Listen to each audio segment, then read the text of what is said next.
You are currently the only person in this conference.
Good evening, everyone.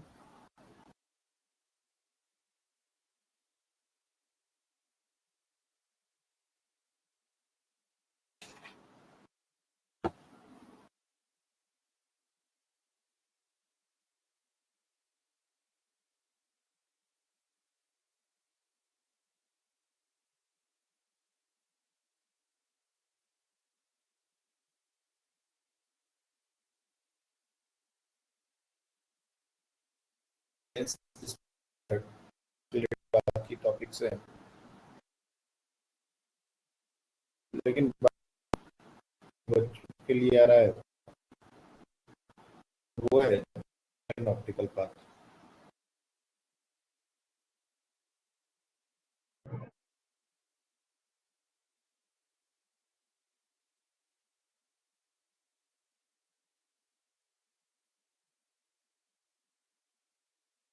अगर हमारे पास दो points हैं उनके बीच का सेपरेशन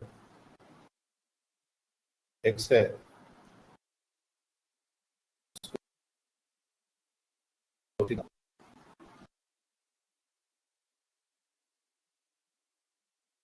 और हमारा optical geometric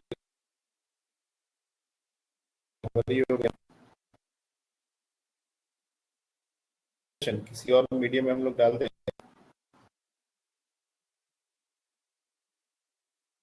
Suppose we have 2 points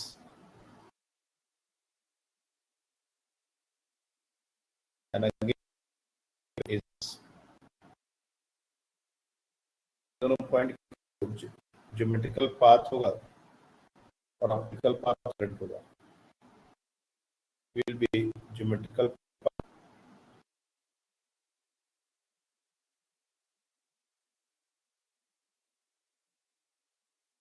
and mu times x will be path.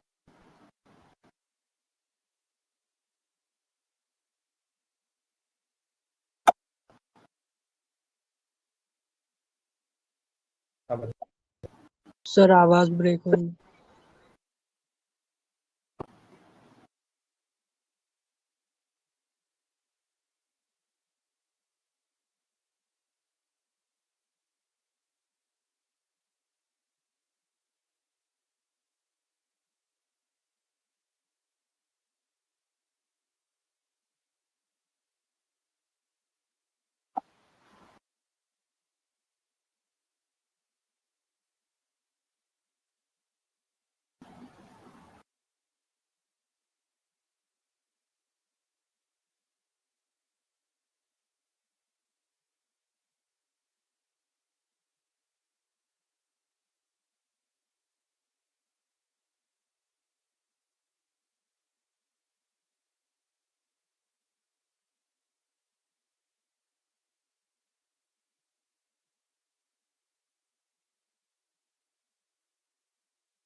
हम लोग ज्योमेट्रिकल पाथ और ऑप्टिकल पाथ के बारे में बात कर रहे थे। ज्योमेट्रिकल पाथ हमारा होता है actual separation between the 2 points, और ऑप्टिकल पाथ हमारा होता है जितना उस लाइट रे को, इसका रिलेशन नंबर ऑफ साइकिल से होता है। This is very much related to number of cycles. जैसे अगर 2 पॉइंट्स हैं एयर में, उनके बीच का सेपरेशन अगर x है, किसी लाइट को ट्रेवल करने में जो टाइम लगेगा वो हमारा x/c लगेगा।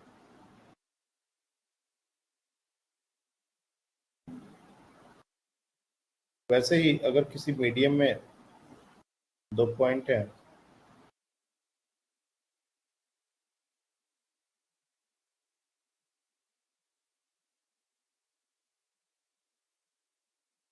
और यहाँ से अगर किसी लाइट को यहाँ जाना हो, उसमें जो टाइम लगेगा that will be equal to x/v,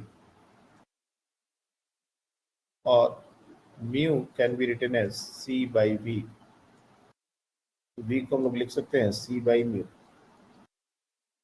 यानी कि ये जो पूरा का पूरा एक्सप्रेशन है x डिवाइडेड बाई c/μ, और ये हमारा μx/c, यानी कि टाइम हमारा ज़्यादा लगता है। और कोई भी वेव इस तरीके से प्रोपेगेट करती है, तो बेसिकली मीडियम में वेवलेंथ कम होने से साइकिल्स इंक्रीज कर जाते हैं। अगर इतना ही टाइम लाइट रे एयर में ट्रेवल करे, वो जो डिस्टेंस कवर करेगा, the distance covered by light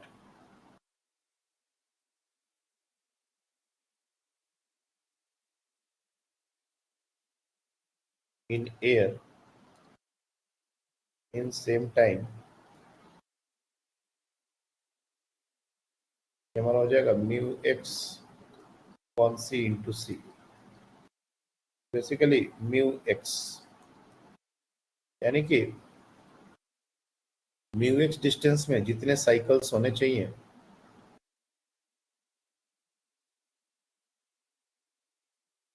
air में उतने साइकिल्स x डिस्टेंस में ही मीडियम के अंदर बन जाएंगे।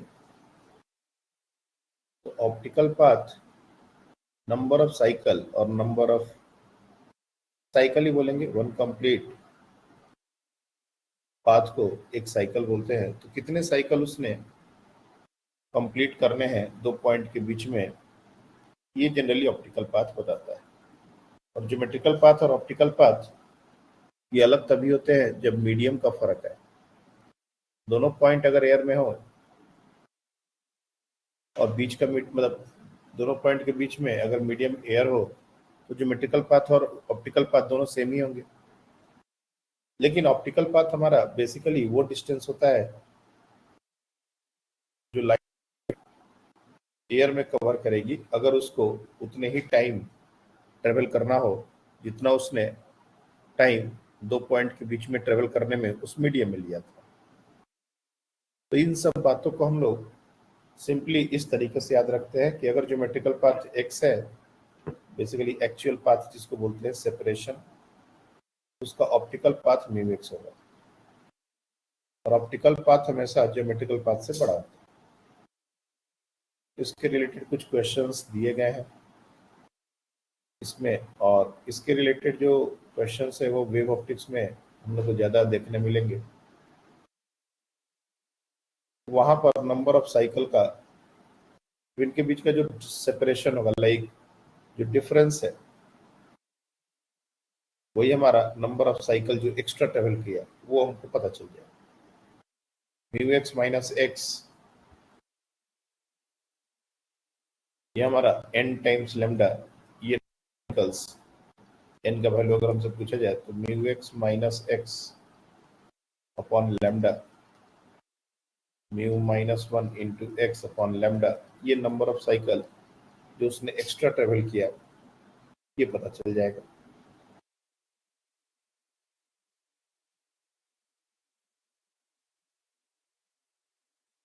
इसी पर एक क्वेश्चन एक बच्चे ने पोस्ट किया अभी है, when a light of wavelength this much in vacuum travels through the same thickness in glass and water, the difference in number of waves is 400. Find thickness. तो एक के लिए ऑप्टिकल पाथ μ1x हो जाएगा, एक के लिए ऑप्टिकल पाथ μ2x हो जाएगा। डिफरेंस हम लोग निकाल लेंगे और जो डिफरेंस आएगा उसको लैम्डा से डिवाइड कर देंगे। बेसिकली नंबर ऑफ वेव्स अगर हमको दिया गया है, find the thickness. Okay, we have to find out the thickness. तो पहले के लिए ऑप्टिकल पाथ हो जाएगा μ1 इंटू थिकनेस को अगर t से डिनोट किया, और दूसरे के लिए μ2 इंटू टी। इन दोनों का जो डिफरेंस होगा इसको अगर लैम्डा से डिवाइड कर देंगे, ये हमारा 400 क्या आता है, 400 साइकिल्स का फर्क है। लैम्डा इज गिवन 5000 एंगस्ट्रॉम, तो T μ1 minus μ2 5000 angstrom 10 to the power minus 10। अब यहाँ से t is the only unknown, we can solve for it। 400 into 5000 into 10 to the power minus 10 whole divided by μ1 minus μ2।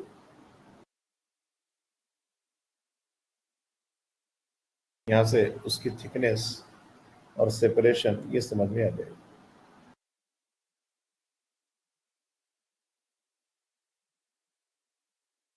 जब भी कभी optical path की बात आए तो मीडियम अगर चेंज हो तो उसके रिफ्लेक्टिव इंडेक्स से अपने को उस सेपरेशन को मल्टीप्लाई कर देना। और ये क्यों एक्स्ट्रा साइकिल्स होते हैं, बिकॉज हमारा वेवलेंथ रिड्यूस हो जाता है, स्पीड कम होती है तो वेवलेंथ ही कम होता है। तो अगर दो पॉइंट के बीच का सेपरेशन सपोज पहले 1 लैम्डा लगता था, अगर वेवलेंथ कम होगी तो उससे ज़्यादा लैम्डा की जरूरत हो सकता है 2 लैम्डा भी लग जाए, 3 लैम्डा भी लग जाए, इसलिए नंबर ऑफ साइकिल्स बढ़ जाते हैं। ये ऑप्टिकल पाथ जो है वो नंबर ऑफ साइकिल्स को ही सिग्निफाई करता है।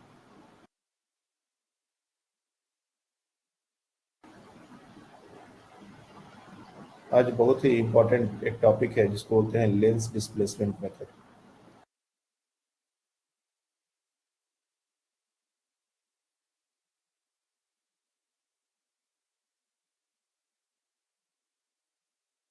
एक्सपेरिमेंटल फिजिक्स का पार्ट है।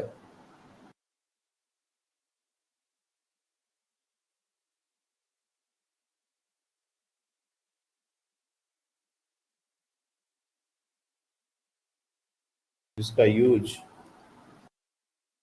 हम लोग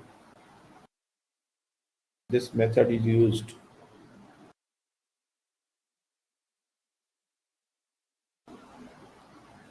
to find focal length of a convex lens या फिर कन्वर्जिंग लेंस। ये टेक्निक डाइवर्जिंग लेंस के लिए नहीं यूज की जा सकती, जो रियल इमेज फॉर्म करते हैं उनके लिए ही यूज की जा सकती है। Can form real image.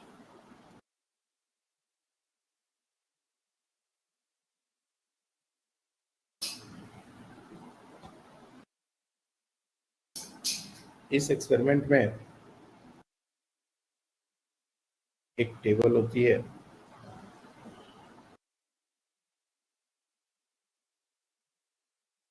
इसके एक एंड पर हमारा ऑब्जेक्ट फिक्स्ड होता है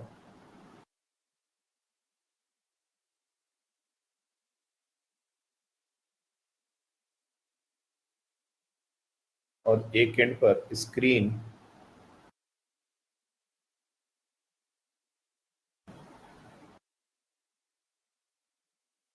हमारी स्क्रीन होती है।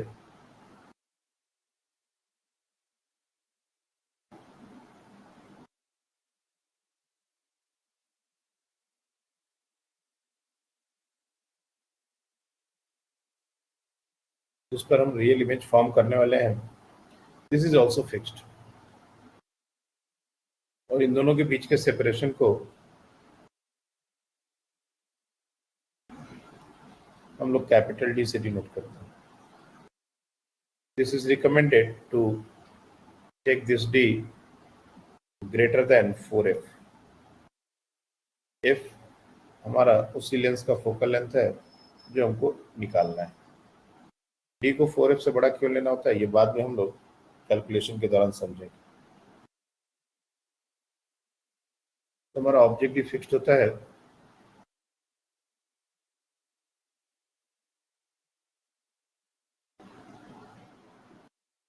और स्क्रीन भी फिक्स्ड होती है.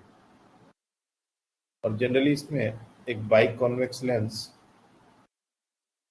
हम लोग किसी एक एंड से, या तो स्क्रीन से ऑब्जेक्ट की साइड या फिर ऑब्जेक्ट से स्क्रीन की साइड डिस्प्लेस करते हैं. ये हमारा कोई एक पोजीशन है जहां से अगर हम देखें तो इस स्क्रीन पर एक शार्प इमेज बनती है. That is the first position. इस टेबल को हम लोग मार्क कर लेते हैं. अगर हमने ऑब्जेक्ट साइड से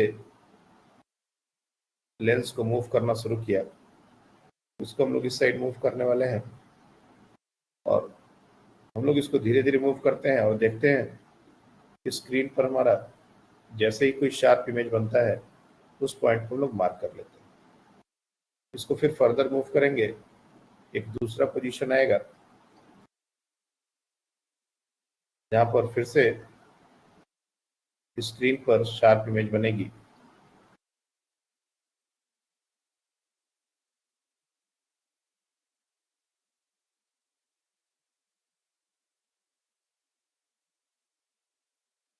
और इन दोनों भी पॉइंट के बीच का जो सेपरेशन है वो एक्सपेरिमेंट से निकालना होता है. This is the D we should calculate. और ये डी हम लोग को ऑलरेडी एक्सपेरिमेंट के पहले हम लोग इसको फिक्स किए रहते हैं, ये भी हमको पता होता है. ये एक्सपेरिमेंट करके निकालते हैं. And using this D and D we try to find out F. ये दोनों वो पोजीशंस हैं जहां पर लेंस के कारण इस स्क्रीन पर एक शार्प इमेज फॉर्म हो. We can draw the ray diagram as well. लेकिन चूंकि रियल इमेजेस हैं इसलिए दोनों बार जो इमेज बनेंगी वो कुछ inverted, like A dash B dash, A double dash B double dash, इस तरह से बनती. अगर ये हमारा ए बी है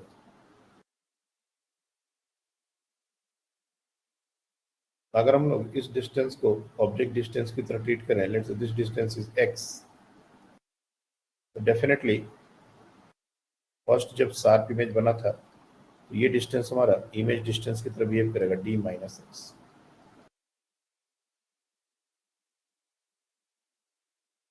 और एक नॉर्मल लेंस फार्मूला हम लोग अगर यूज करें, सबसे पहले तो हम लोग को ये समझना है कि ये सेपरेशन 4f से बड़ा क्यों होना चाहिए. तो अगर हम लोग लेंस फार्मूला यूज करें for any one position, let's say this one, तो भी हमारा d माइनस एक्स, u हमारा minus x with sign, and focal length ये तो पॉजिटिव होना ही है. तो इसको अगर हम यूज करें तो 1/v minus 1/u is equal to 1/f. और यहां से माइनस माइनस प्लस, पहले एक बार एक स्टेप आगे बढ़ा दो, 1/d minus X plus 1/x is equal to 1/f.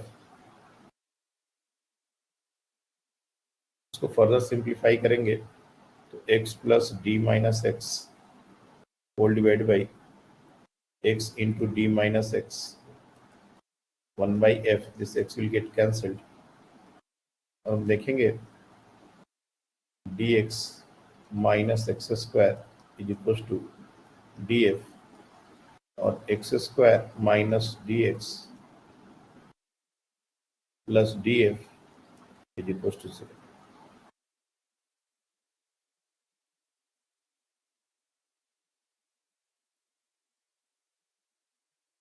ये हमारा एक क्वाड्रेटिक हो चुका है। इस क्वाड्रेटिक को अगर हम सॉल्व करेंगे तो हमारा जो फॉर्मूला होता है क्वाड्रेटिक को सॉल्व करने का, like x is equal to minus b plus minus under root over b square minus 4 into a into d divide by 2 into a। तो यहाँ पर x के जो वैल्यूज हैं, अगर हम इसको थोड़ा सिंप्लीफाई करें, d plus minus under root over b square minus 4d upon 2। We know 4df, sorry, ये जो पार्ट है, अगर ये 0 के बराबर हो गया तो x का सिर्फ एक ही वैल्यू आएगा, d/2। सबसे पहले तो ये लेस देन 0 नहीं होना चाहिए। d square minus 4df should have greater or equal than 0 value. अगर निगेटिव हो जाएगा तो x इमेजिनरी हो जाएगा, विच इज नॉट पॉसिबल। तो इस रिजल्ट को अगर वैलिड होना है, x का वैल्यू अगर रियल होना है, जो कि होना चाहिए बिकॉज एक्सपेरिमेंट में हमको x रियल मिल रहा है, तो d स्क्वायर माइनस 4df को ग्रेटर और इक्वल देन 0 होना पड़ेगा। अगर हम इसमें एक कंडीशन लेते हैं कि d square minus 4df is equal to 0, तो यहाँ से d हमारा 4f के बराबर हो जाएगा, और उस केस में x का वैल्यू d/2 होगा और f हमारा d/4 हो जाएगा। लेकिन तब हमारा x का सिर्फ एक वैल्यू आएगा। You can see we are going to get only one value for x। लेकिन हमने कहा है दो पोजीशंस के लिए इमेज रियल बनती है, शार्प इमेज बनती है, तो basically we should get two values of x। One is let's say like x1, और ये जो दूसरा वैल्यू है let's say this is x2। अगर हमको दो वैल्यूज मिल रहे हैं, यानी कि हमको ग्रेटर देन 0 वाला कंडीशन चूज करना पड़ेगा इस एक्सपेरिमेंट के लिए। और if d square minus 4df is greater than 0, that means d minus 4f should be greater than 0, or this implies d should be greater than 4f। तो इस experiment को करने के लिए, सक्सेसफुली करने के लिए d को 4f से बड़ा होना ही पड़ेगा। ये इंपॉर्टेंट बात है। और अगर ये हुआ तो we can get two values of x। कौन से? तो एक बार हमारा x1 जो फर्स्ट केस में हमारा ऑब्जेक्ट डिस्टेंस था, वो हमारा हो जाएगा d माइनस और other under root over d square minus 4df upon 2। और सेकेंड केस में ये हो जाएगा d plus under root over d square minus 4df।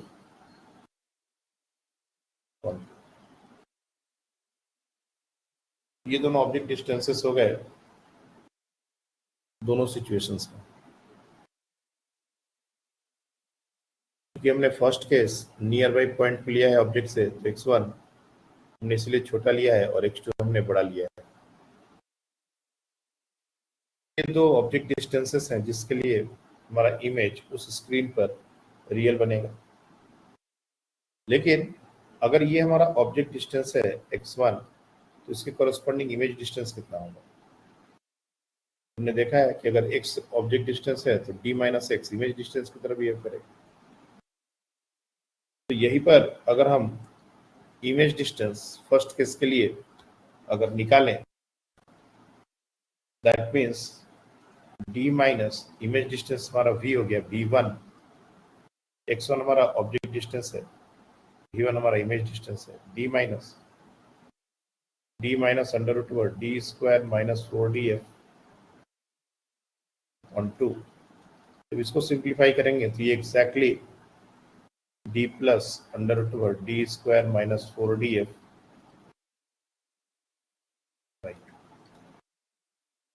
और सेकेंड केस के लिए अगर हम v2 निकालेंगे उसमें भी फिर से d minus d plus under root over d square minus 4df on 2। तो यहाँ से ये हो जाएगा d minus d square minus 4df on 2। हम देख रहे हैं कि ऑब्जेक्ट डिस्टेंस और इमेज डिस्टेंस ये इंटरचेंज हो जा रहे हैं।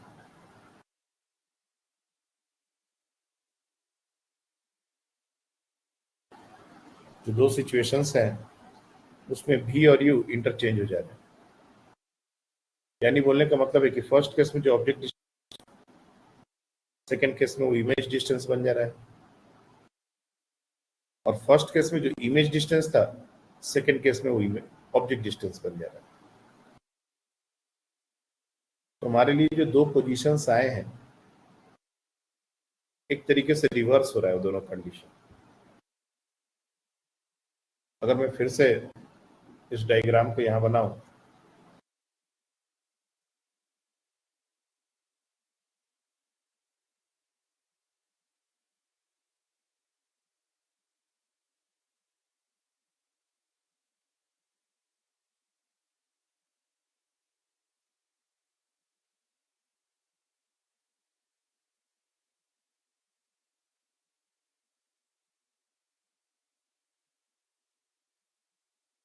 वी कैन डायरेक्टली से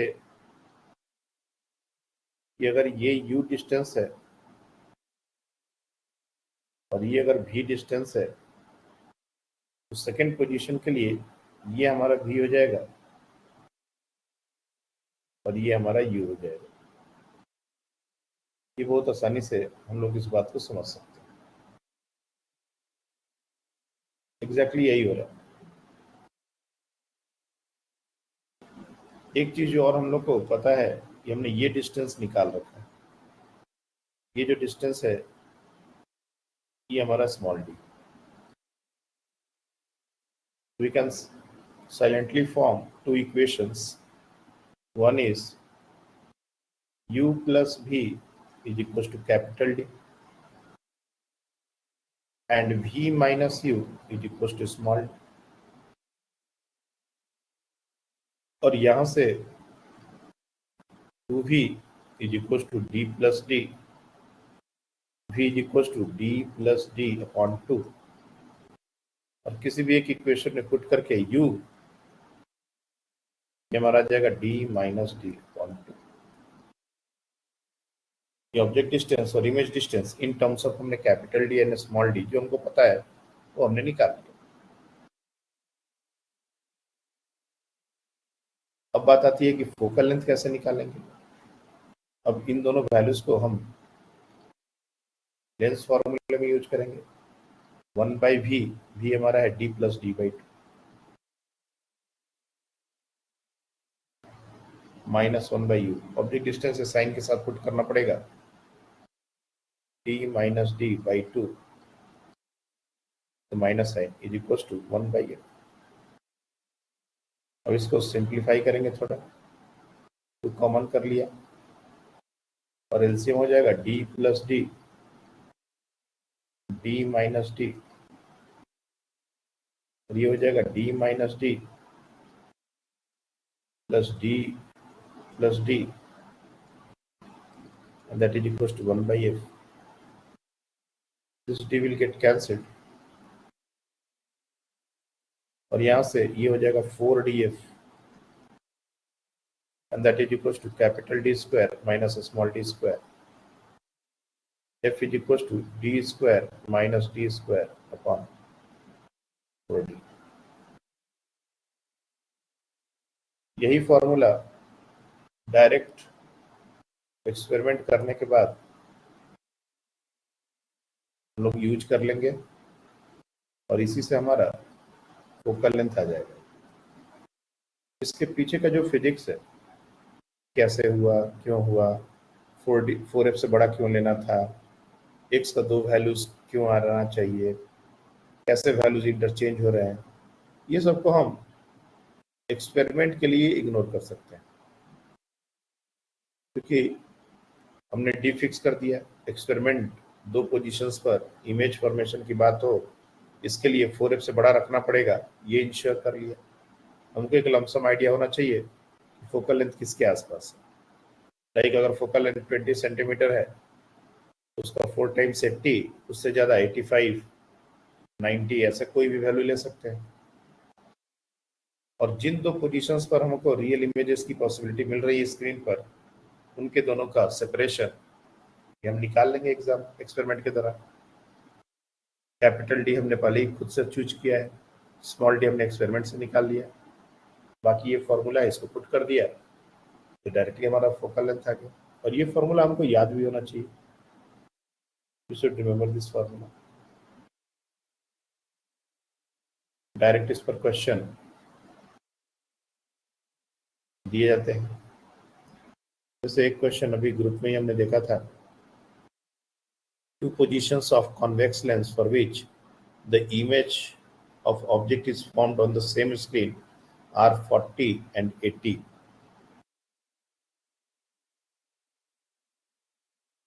From the object से 40 सेंटीमीटर और 80 सेंटीमीटर पर ये इमेजेस बन रहे हैं, यानी कि 2 जो ऑब्जेक्ट डिस्टेंस है उसमें एक u है और एक v है। अगर ये 40 है तो ये 80 है, यानी कि इन दोनों को ऐड कर दिया तो ये कैपिटल D ये हमारा हो जाएगा 120, और माइनस कर दिया v minus u which is 40, ये हो गया स्मॉल d। अब हमारे पास ये फॉर्मूला है 120 square minus 40 square divide by 4 into 120, ये हमारा हो जाएगा 160 इंटू 80 डिवाइड बाई 480,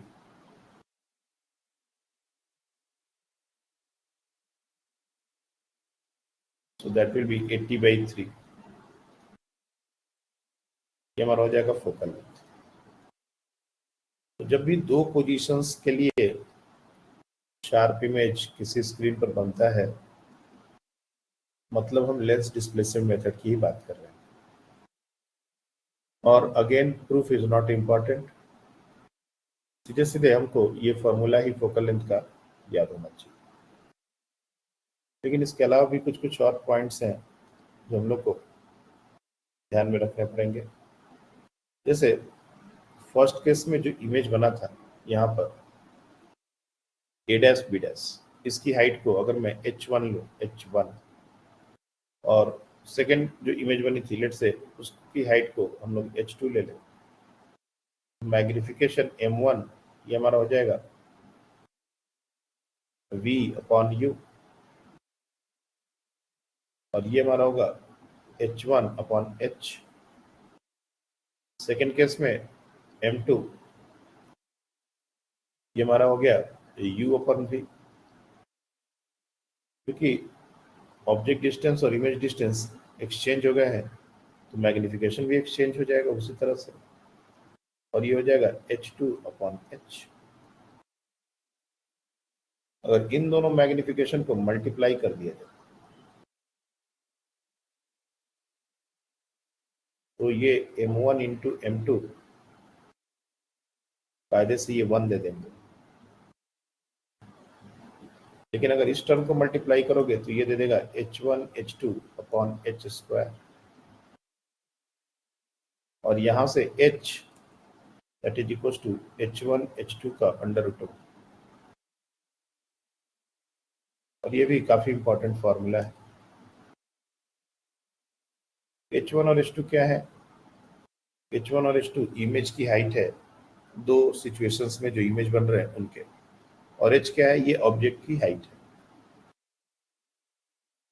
तो अगर हमको ऑब्जेक्ट की लेंथ निकालनी हो तो दोनों इमेज की लेंथ का ज्योमेट्रिक मीन, इसको बोलते हैं ज्योमेट्रिक मीन। तो लेंस डिस्प्लेसमेंट मेथड का जो दूसरा फॉर्मूला है तो यहां से आता है दैट ऑब्जेक्ट हाइट और ऑब्जेक्ट लेंथ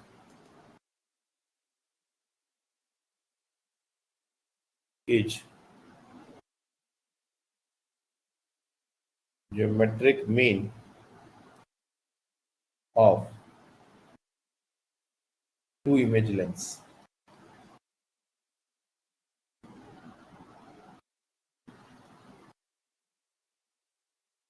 दोनों सिचुएशंस में जो इमेजेस बन रही हैं उनका अगर हम ज्योमेट्रिक मीन लें तो हमारा ऑब्जेक्ट की हाइट पता चल जाए।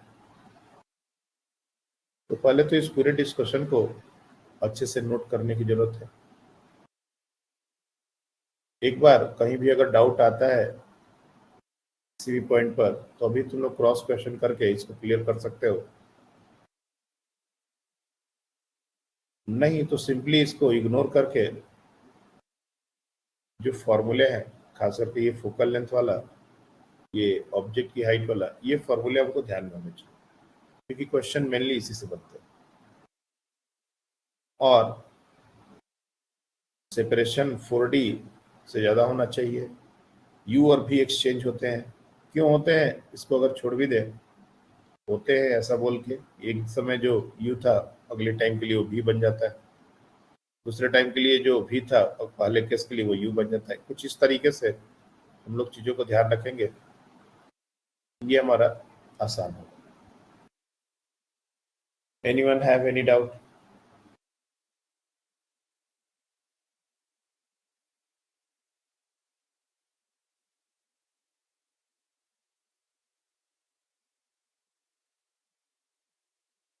तो लेंस डिस्प्लेसमेंट मेथड काम के पॉइंट ऑफ व्यू से बहुत ही इंपॉर्टेंट है।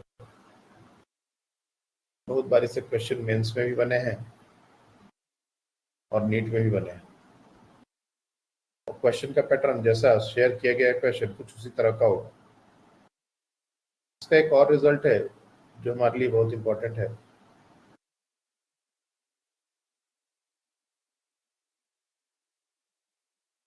Just wait a minute.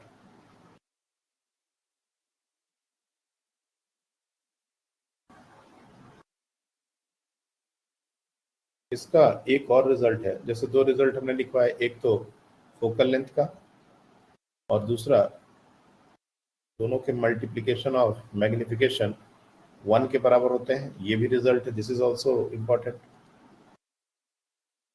ये m1 into m2 is equal to 1, ये भी इम्पॉर्टेंट है, ये भी इम्पॉर्टेंट है। हर पॉइंट से क्वेश्चन बनेंगे। और फोकल लेंथ का एक और फॉर्मूला इसके अलावा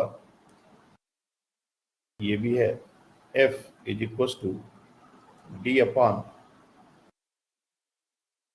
m1 माइनस m2 या m2 माइनस m1, मॉड लेना है बेसिकली। हम लोग सिर्फ मैग्नीट्यूड की बात कर रहे हैं।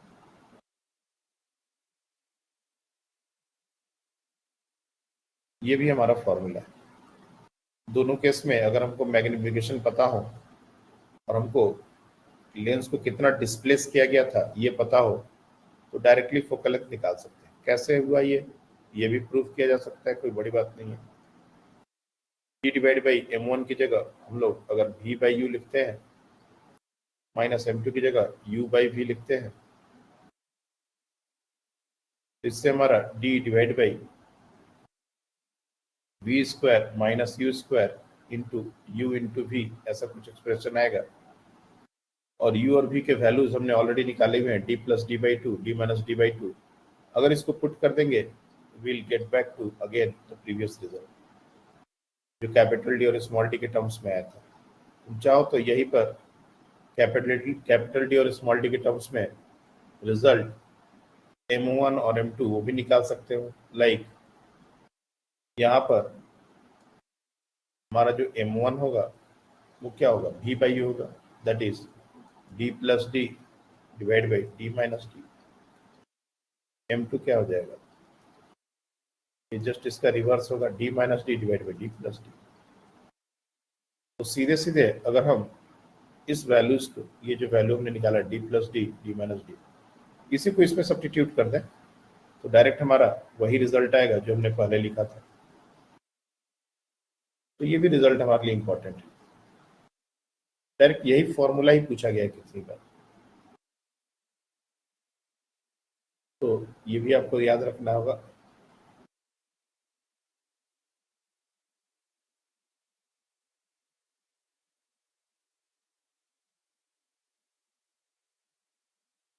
लेंस डिस्प्लेसमेंट मेथड में क्वेश्चन का जो वैरायटी है वो थोड़ा ऐसा भी हो सकता है कि हमारा कंप्लीट लेंस ना देखे, हाफ हाफ लेंस दे दे।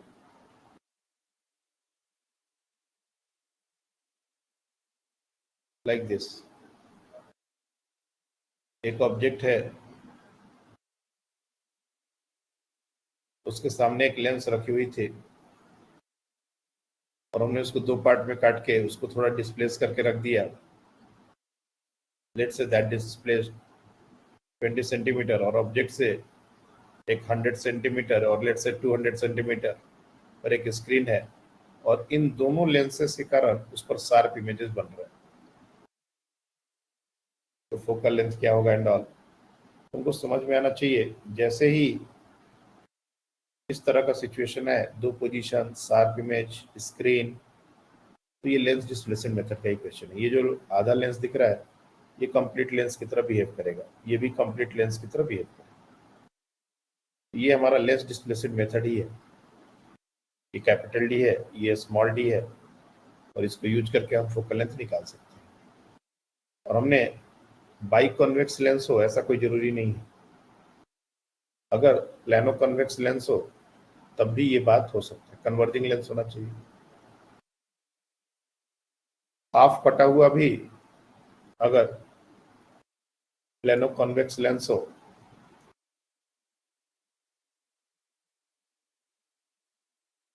एक लेंस ऐसा और इसका नीचे का कटा हुआ portion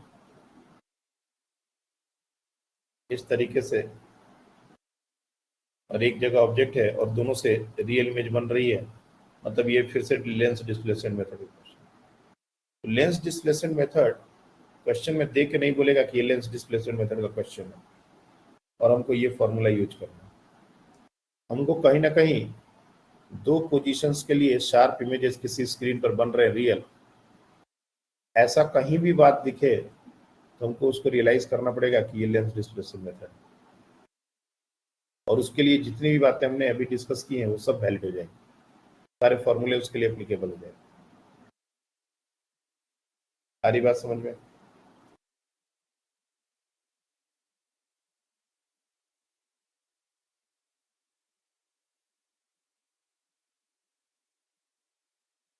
Anyone have any confusion?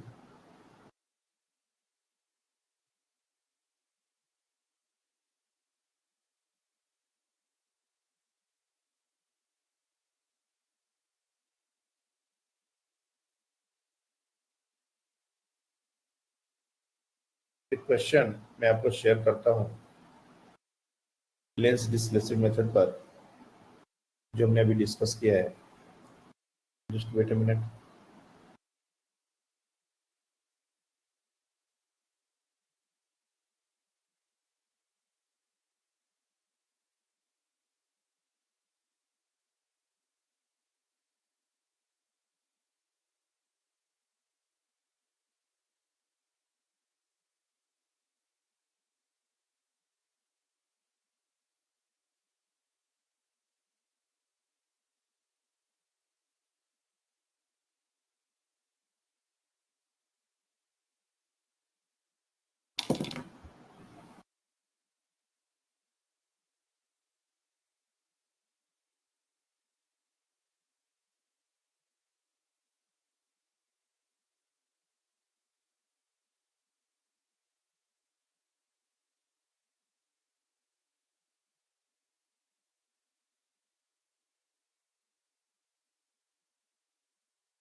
Try this one.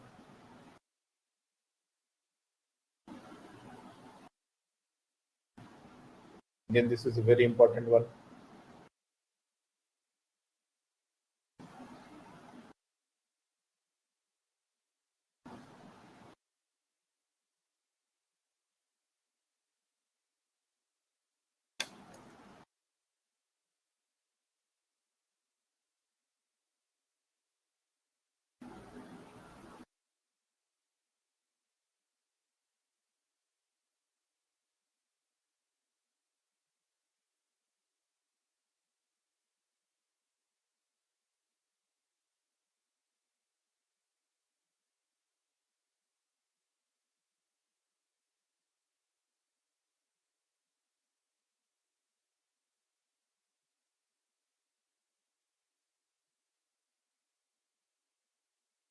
अच्छा, ये तो हमने अभी करवा दिया, ये हमने already d divide by m1 minus m2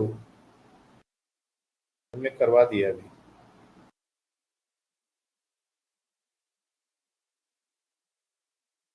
ये वही क्वेश्चन है।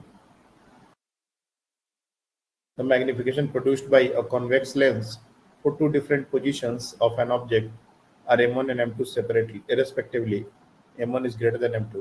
If d is the distance of separation between the two positions of the object,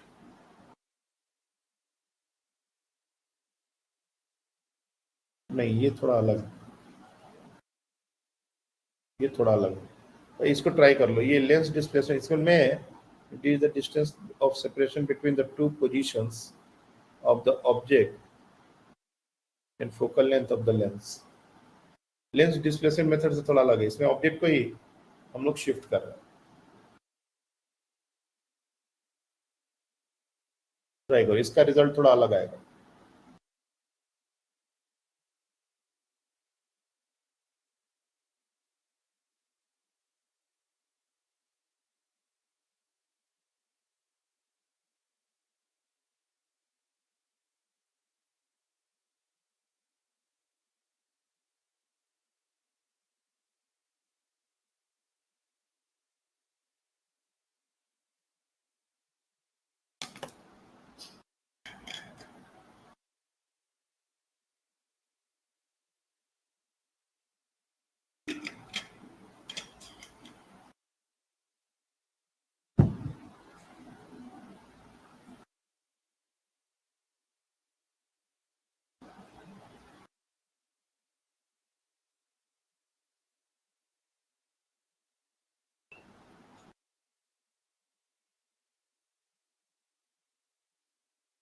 question शायद तुम लोग के मॉड्यूल का ही है या प्रीवियस ईयर में आया हुआ क्वेश्चन है। This is an important question.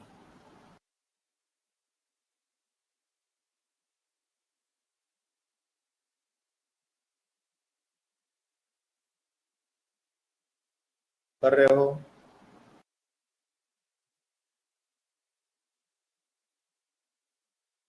हाँ सर। चलो ठीक है।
हाँ बताइए। D m1 m2 upon m2 minus m1. m1 minus m2 ना, m1 m2 minus m1। m1 minus m.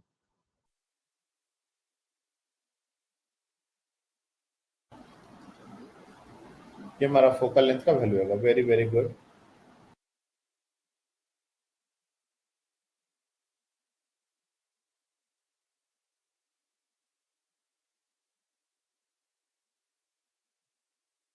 देखिए, कोई भी लेंस हो उसके लिए लेंस फॉर्मूला जब हम यूज करते हैं 1/v minus 1/u equal to 1/f। तो अगर हम चाहें इसी समय इसको मैग्निफिकेशन के टर्म्स में भी निकाल सकते हैं। लाइक थ्रू आउट अगर हमने u से मल्टीप्लाई कर दिया तो ये हो जाएगा u/v minus 1 is equal to u/f, और ये u/v हमारा 1/m होता है and that is equal to u/f। तो डायरेक्टली u को f टाइम्स 1/m माइनस 1। अब ये हमने क्यों किया? इस केस में इससे थोड़ा काम हमारा आसान हो जाए। m1 हमारा बड़ा है तो इसके कोरस्पॉन्डिंग ऑब्जेक्ट डिस्टेंस छोटा होगा, और m2 हमारा छोटा है तो उसके कोरस्पॉन्डिंग ऑब्जेक्ट डिस्टेंस बड़ा होगा। यहाँ फॉर्मूला को यूज करके u1 अगर निकालें तो u1 हो जाएगा f टाइम्स 1/m1 माइनस 1, और u2 हमारा हो जाएगा f टाइम्स 1/m2 माइनस 1। क्योंकि m2 छोटा है इसलिए पूरा का पूरा फ्रैक्शन बड़ा हो जाएगा, बोल के u2 बड़ा हो जाएगा। और दोनों के बीच का separation between the two position d दिया हुआ है। हम लोग u2 माइनस u1 इसी को d से रिप्लेस कर देंगे और इसको सॉल्व कर देंगे। तो simply d is equal to f को कॉमन कर लिया 1/m2 minus 1 minus 1/m1 plus 1 f 1/m2 minus 1/m1,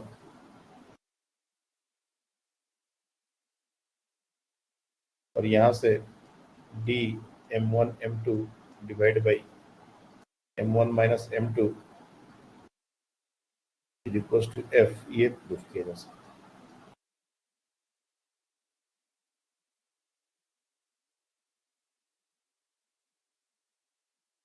तो ये सब जो फॉर्मूले बन रहे हैं, लाइक हमने object distance in terms of magnification बना लिया, v को हम लोग uf divide by u plus f ऐसा लिख देते हैं। तो ये सिर्फ और सिर्फ प्रैक्टिस से आएगा। अगर याद करोगे तो मिरर लेंस सब मिक्स हो जाता है, तो सारे फॉर्मूले हम रट्टा मार याद नहीं कर पाएंगे। क्वेश्चन के दौरान भी अगर हमको जरूरत पड़े तो हम वैसे निकाल लें। मैग्निफिकेशन के टर्म्स में अगर कभी जरूरत पड़े तो मैग्निफिकेशन के टर्म्स में रिजल्ट को डायरेक्ट ले लिया जाए। इससे हमारा साइन कन्वेंशन का जो थोड़ा बहुत कॉन्फ्लिक्ट है या फिर जो भी हमको लगता है कहीं डाउट वाला बात है तो वो खत्म हो जाता है।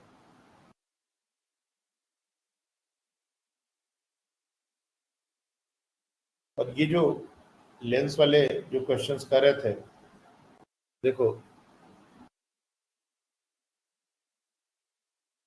ये समझ आया?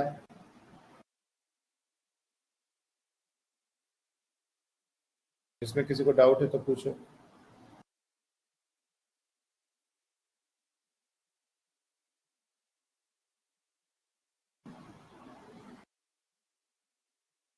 एक और क्वेश्चन है,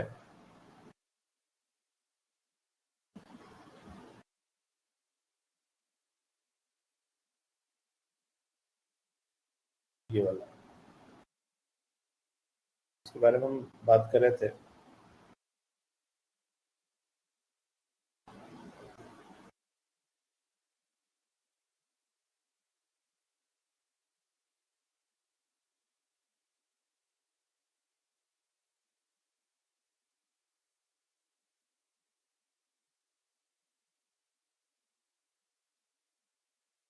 अब ये वही क्वेश्चन है, लेस डिस्प्लेसमेंट मेथड वाला है, ट्राई करो।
अब बताइए।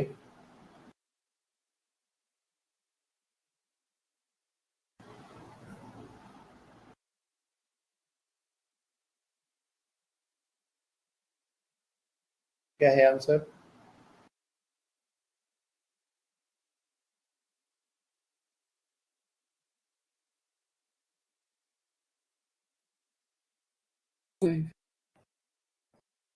आवाज नहीं आ रहा आपका। 4.5 सेंटीमीटर। 7.5 सेंटीमीटर। 4 सेंटीमीटर। 4.5। अच्छा 4.5।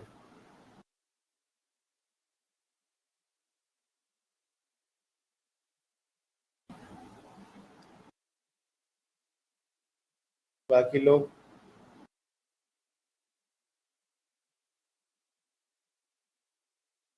देखो, इसमें बहुत सारे डेटा रिडंडेंट है। ये वो दो पोजीशंस है जिनके बीच का सेपरेशन, मतलब स्मॉल डी हमारा 12 सेंटीमीटर है और इन दोनों के बीच का सेपरेशन ऑलरेडी 80 सेंटीमीटर दिया गया है। मतलब capital d is given as 80 centimetre, small d is given as 12 centimetre. यही दोनों चाहिए होता है फोकल लेंथ निकालने के लिए। तो f is equals to d square minus d square upon 4d। Solve कर दो इसको, ये हो जाएगा 80 plus 12, 80 minus 12 divide by 4 into 80, 1280, ये 92 और ये हमारा हो जाएगा 78 डिवाइड बाई 4 इंटू 80। तो थोड़ा सॉल्व करना पड़ेगा, 4 से ये कैंसिल आउट होता दिख रहा है। 68 आएगा ना? क्या? अच्छा सर 68।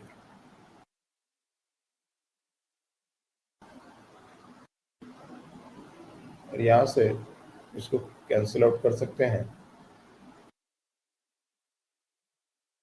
20 और ये हमारा 17, 17 51, 17 दूनी 34, 5 39।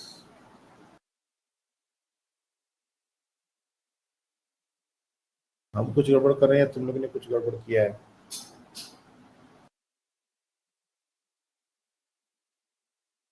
यही आया। ये हमारा क्या यही आ रहा है? यही आ रहा है। हाँ सर। ये 2 से डिवाइड करेंगे,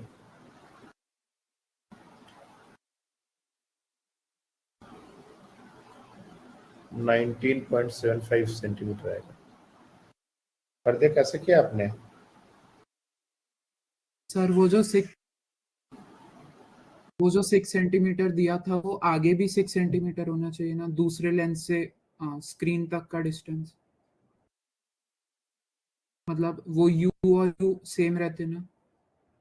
नहीं, ये हमारा u है और ये हमारा v है। ये डिस्टेंस u थोड़े ना होगा। अब ये अच्छा एक मिनट, तुम कह रहे हो ये हमारा अगर v हो गया तो ये हमारा तो u हो ही जाएगा। तो ये अगर 6 दिया है तो ये भी 6 हो जाना चाहिए। तो 12, 6, 18 और 6, 24। ये तो फिर डेटा ही रॉन्ग हो जाएगा। 4 टाइम्स से बड़ा होना चाहिए।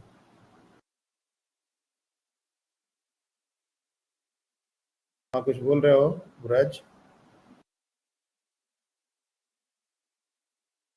सर आपने नोट्स में अलग डिस्टेंस लिखाए थे, ऐसे नहीं लिखा है। क्या अलग? v और u थोड़ा सा अलग लिखाया था, ऐसे नहीं लिखाया था। नहीं, 2 पोजीशंस पर यही तो है।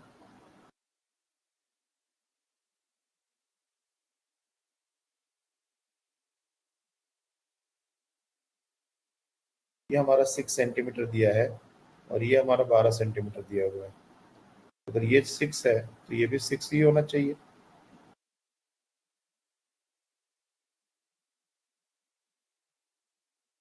छः 12 6, बात तो सही है उसका।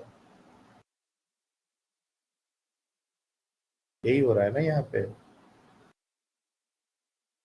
लेकिन पॉइंट ये है ना बच्चे, मान लो अगर तुमने उस तरीके से किया और आंसर 4.5 आया तो 4 टाइम से बड़ा हो रहा है क्या? 12, 6, 18, 6, 24, 6, 4, 16। हाँ, वो क्वेश्चन में डेटा रिडंडेंट हो गया है, ज्यादा हो गया है डेटा। इसको फिर ये 80 सेंटीमीटर नहीं देना चाहिए था। उसने 80 सेंटीमीटर दे के क्वेश्चन को थोड़ा सा एम्बिग्यूअस कर दिया।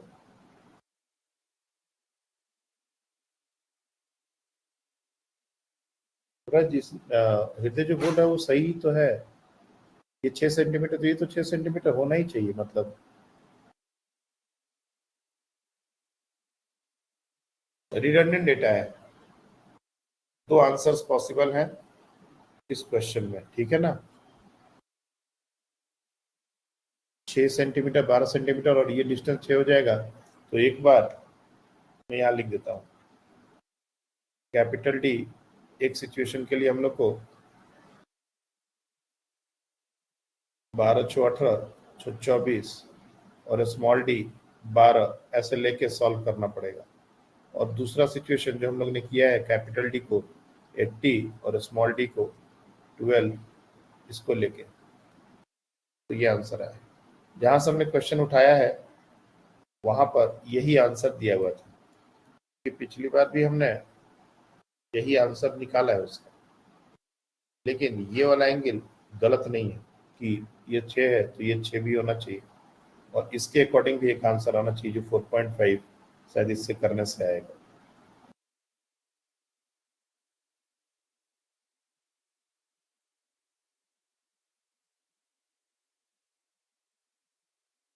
एक आध क्वेश्चन ऐसा गड़बड़ हो सकता है, लेकिन हमारा जो कॉन्सेप्ट है, जो हमारा तरीका है, जो हमारे रिजल्ट्स हैं, वो रॉन्ग नहीं होंगे। उसको आप किसी भी क्वेश्चन में लगाओगे, you will get the result.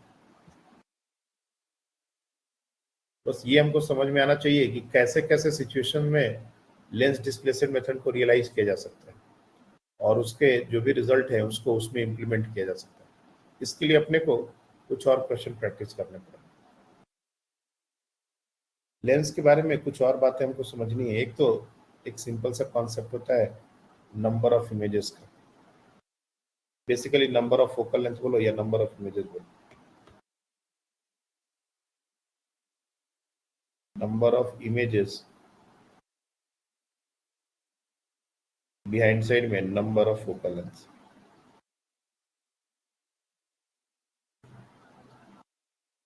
जैसे एक लेंस को अलग अलग शेप में, अलग अलग मीडियम फिल किया जा सकता है, लाइक दिस।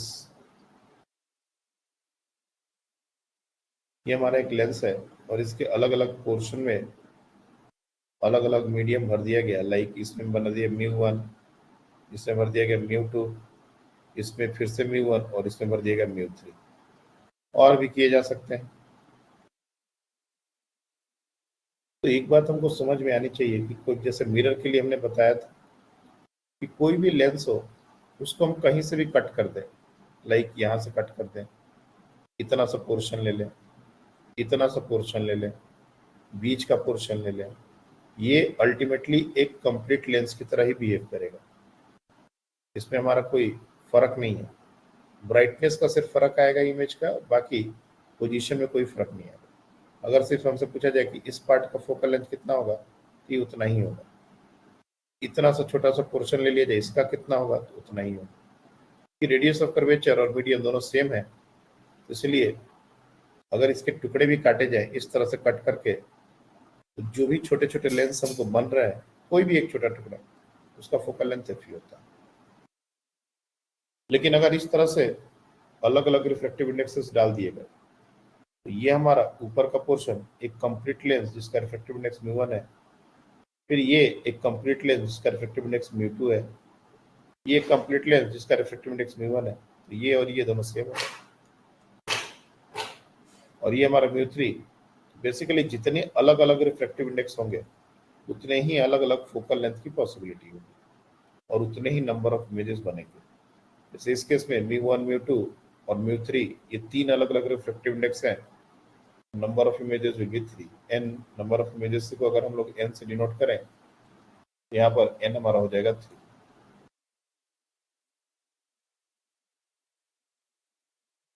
लोकेशन ऊपर है नीचे है उससे फर्क नहीं पड़ता, डिफरेंट रिफ्रैक्टिव इंडेक्सेस होने चाहिए।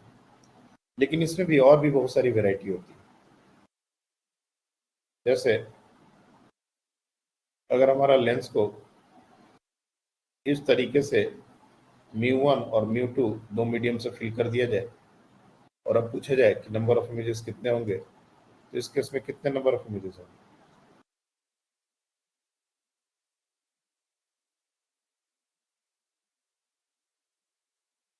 लेफ्ट वाला पार्ट μ1 और राइट वाले पार्ट को μ2 रिफ्रैक्टिव इंडेक्स दिया गया, तो इसके कितने नंबर ऑफ इमेजेस बनेंगे इस बार? एक ही होगा। यहाँ पर नंबर ऑफ इमेज 1 हो जाएगा। हमको एक बात समझ में आनी चाहिए कि हमको थोड़ा लाइट रेस, जैसे अगर ये प्रिंसिपल एक्सिस है, लाइट रेस जा रही है, तो उस तरीके से भी थोड़ा सा हमको सोचना पड़ेगा।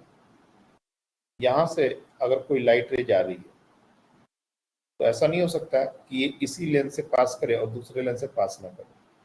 कैसे भी ये रे डायग्राम ड्रॉ करेंगे तो इसको दोनों से ही पास करना पड़ेगा। मतलब दोनों का कॉम्बिनेशन एक सिंगल लेंस की तरह बिहेव करने वाला है।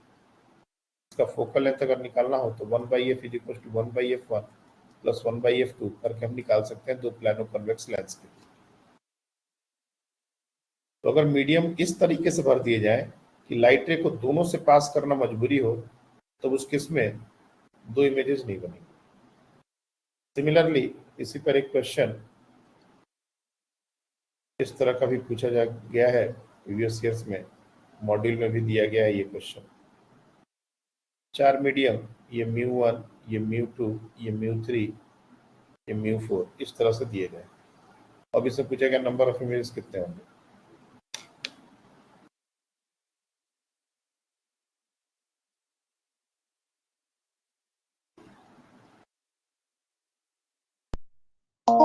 दो। तो इस केस में हमारा नंबर ऑफ इमेजेस 2 होगा। अगेन देखने में लग रहा है कि 4 रिफ्रैक्टिव इंडेक्स है तो 4 हो जाने चाहिए।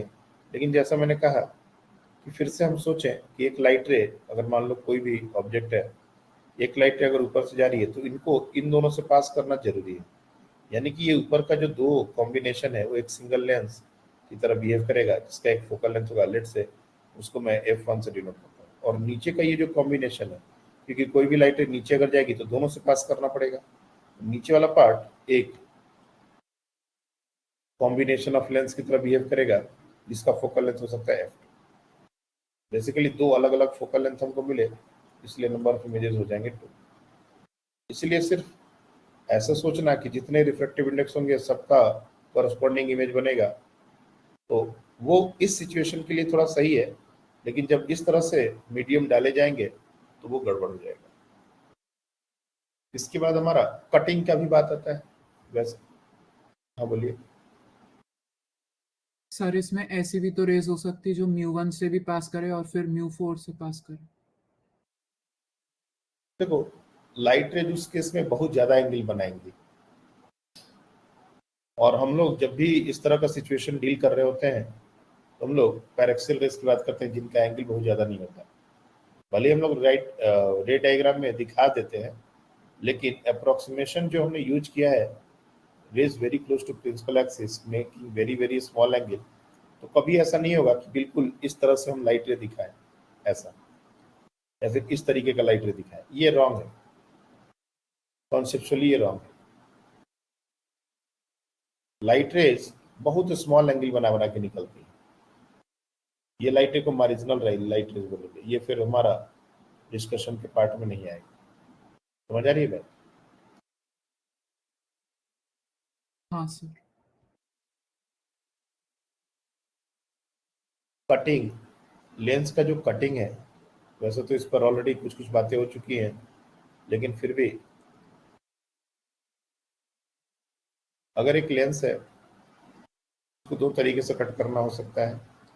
अगर ऐसे ऐसे ऐसे कहीं से भी कट किया और कोई भी छोटा सा पोर्शन, ऊपर वाला छोटा सा पोर्शन या ये वाला छोटा सा पोर्शन, कोई भी छोटा सा पोर्शन इसमें से उठाया तो उसका फोकल लेंथ भी सेम होगा जो ओरिजिनल लेंस का था। अगर हम लेंस को डिस्प्लेस नहीं करेंगे तो इमेज भी वही बन जाएगा जहां पर बनना चाहिए था।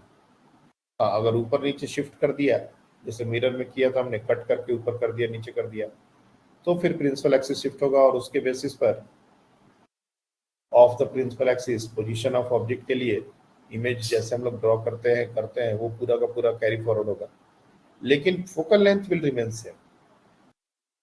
लेकिन वही अगर लेंस को इस तरह से कट कर दिया जाए लाइक दिस, तो ये दो लेंस बनते हैं और ये दोनों के फोकल लेंथ सेम नहीं होंगे।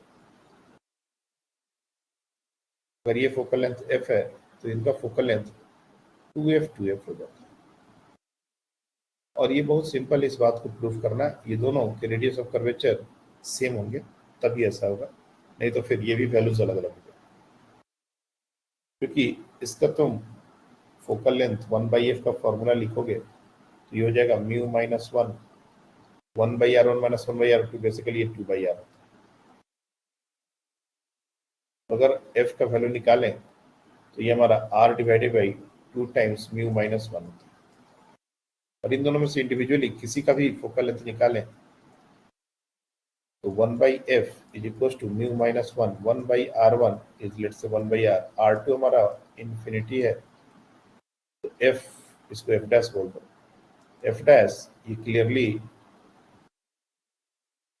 r divide by mu minus 1, हम देख सकते हैं किसका डबल है वो, ट्वाइस ऑफ f। तो जैसे ही एक लेंस को अगर हम लोग वर्टिकली इस तरह से कट करते हैं तो ये दो लेंस में टूटेंगे जिसके फोकल लेंथ डबल हो जाए, और इनको जब फिर से ज्वाइन करेंगे तो फिर से यही फोकल लेंथ आ जाएगा। तो तुम देख सकते हो 1 plus 1/f2 is equal to 1/f, ये जो फॉर्मूला है अगर इनको ज्वाइन कर देंगे तो वापस ये यही लेंस बन जाएगा। उस तरीके से भी समझ सकते हैं। दोनों के रेडियस ऑफ कर्वेचर सेम है इसलिए 2f, अगर अलग अलग होते तो अलग अलग वैल्यू है। एक कटिंग होता है जो हमको याद रखना है। अगर ये लेंस है, सपोज इसको बीचों बीच कट किया, बेसिकली हमारा अगर लाइट रे ऊपर से जा रहा है पैरेलल टू प्रिंसिपल एक्सिस तो ऐसे बेंड करता है ऊपर का पोर्शन, और अगर नीचे से जा रहा है इसको ऐसे बेंड करता है नीचे का पोर्शन। अगर हमने इस नीचे के पोर्शन को वापस से इस तरह से रख दिया लाइक दिस,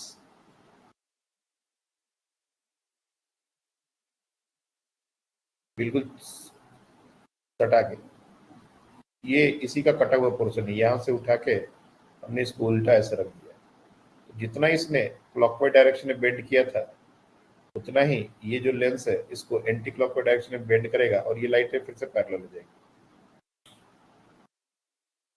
इसका जो फोकल लेंथ होता है इट विल बिकम इन्फिनिटी।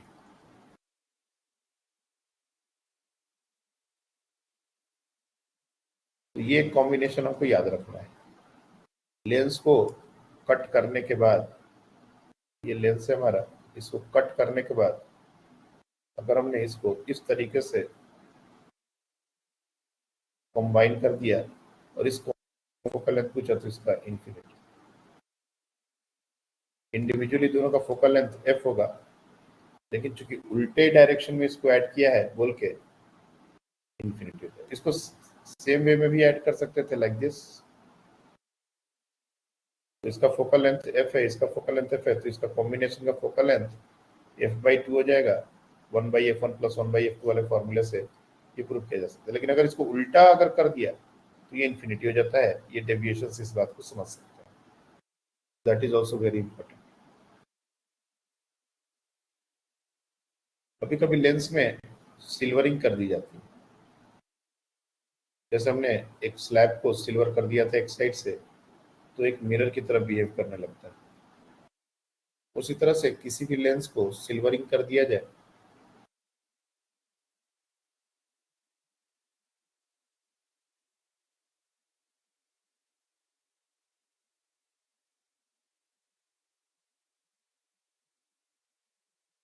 अगर हमारे पास कोई भी लेंस है तो बाई कॉन्वेक्स हो और सिल्वरिंग कर दिया गया लाइक दिस, या बाई कॉनकेव हो सिल्वरिंग कर दिया गया लाइक दिस, या फिर प्लानो कॉन्वेक्स हो सिल्वरिंग कर दिया गया, कैसा भी हो उससे कोई फर्क नहीं पड़ता। तो ये जो भी सिल्वरिंग करने के बाद this entire system is going to behave as a mirror. चाहे इसकी बात करें, चाहे इसकी बात करें, चाहे इसकी बात करें, system is going to behave as a mirror, more precisely spherical mirror। Mirror लिखो तो ज़्यादा अच्छा है कि फोकल लेंथ क्या आएगा उसके अकॉर्डिंग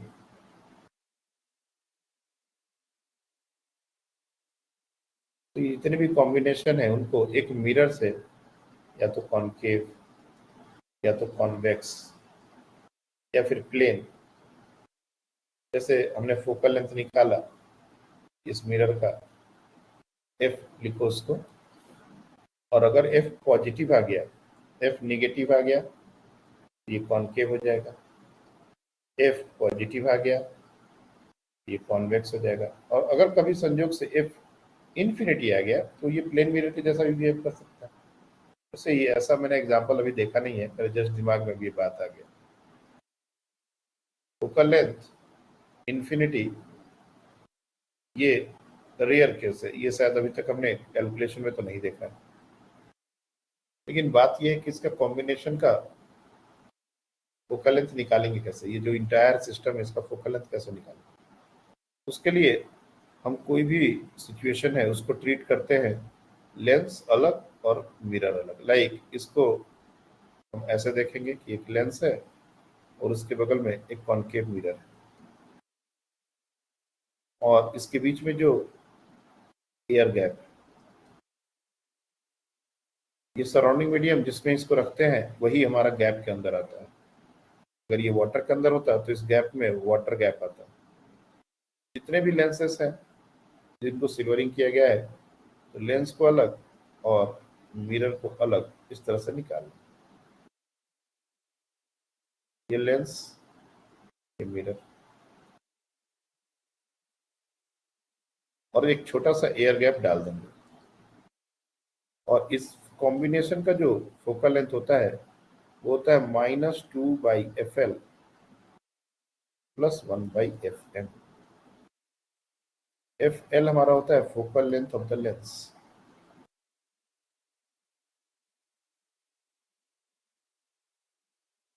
क्योंकि लेंस मेकर फॉर्मूला से हम इजीली निकाल सकते हैं। ये माइनस जो है वो फॉर्मूला का है, इसके साथ कोई भी छेड़छाड़ नहीं करनी है। एफ एल पॉजिटिव है तो पॉजिटिव पुट करना है, नेगेटिव है तो नेगेटिव पुट करना है। और ये जो एफ एम है ये focal length of mirror, basically R/2 वाला जो फॉर्मूला है वही।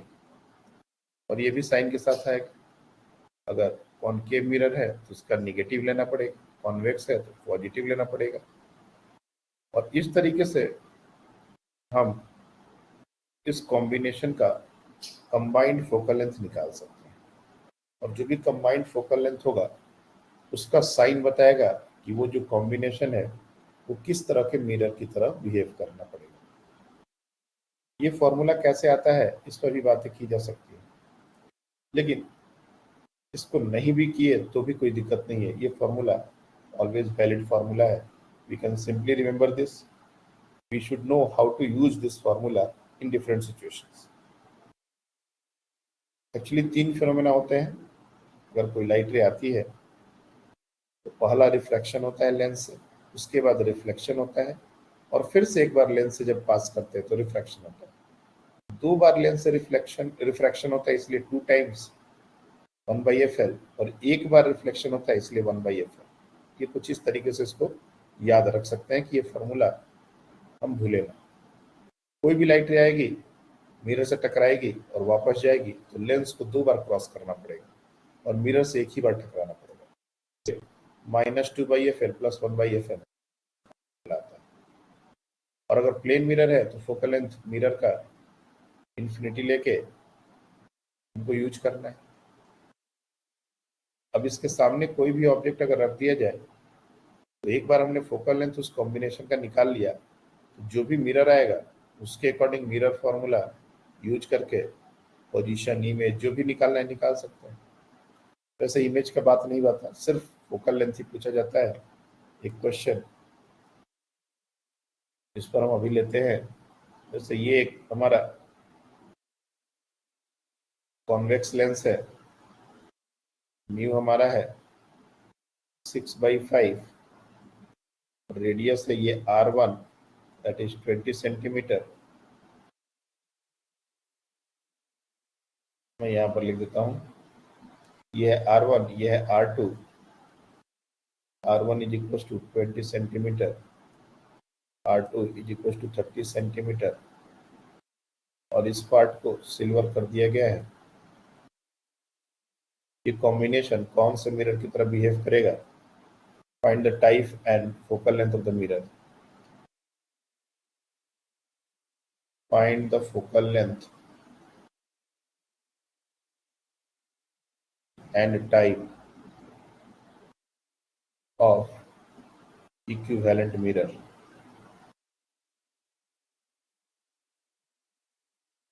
For given system.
हाँ बताइए,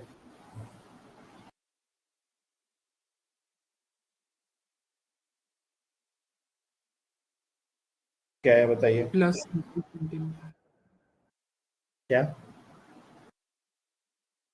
+30. +30 सेंटीमीटर का मतलब है कि this combination is going to behave as a convex mirror.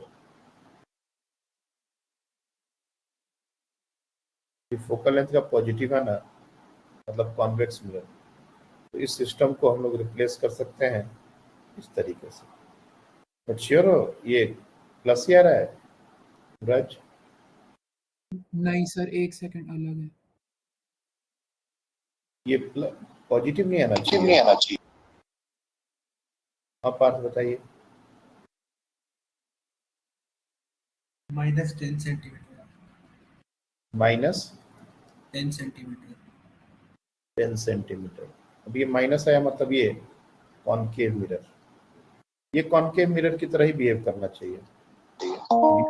कितना है वो एक बार देखना पड़ेगा। -15 है। अरे बाप रे, 3 आंसर तुम लोग निकाल दिए। बाकी निर्दलीय उम्मीदवार भी कोई है? तो सबसे पहले तो focal length of the lens ये निकालना हो तो 6/5 - 1 और 1/20 + 1/30 तो 1/5 इंटू ये अगर 60 करें तो 5/60 ये हो जाएगा 1/60 और 1/fm ये मिरर का फोकल लेंथ है जो कि r/2 होता है विथ ए माइनस साइन। ये कॉनकेव मिरर है तो -1/50। अब फॉर्मूले की बारी। 1/f is equal to -2 times FL हमारा आ गया 60 प्लस 1/fm -15। इसको देखोगे -1/30 -1/15 ऑब्वियसली आंसर निगेटिव ही आएगा। 30 - 1 -2 तो -3/30 -1/10। ये जो आंसर निकला है ये हमको लग रहा है सही आंसर है। बाकी कैलकुलेशन से मेरे भी इससे भी मिस्टेक हो सकता है, ऐसा बात नहीं है।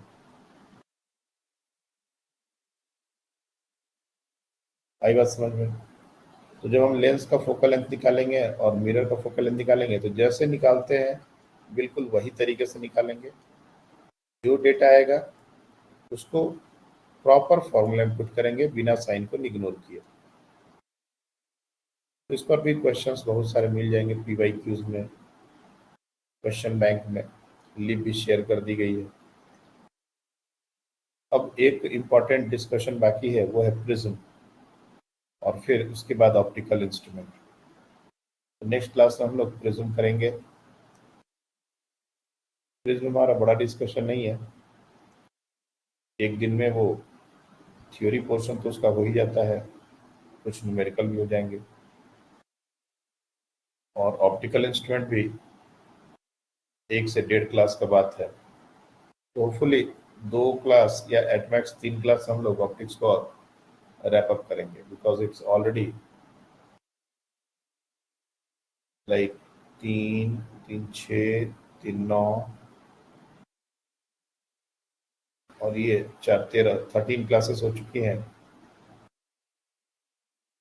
इसको और 3 क्लास में कोशिश करते हैं रैप अप करने का।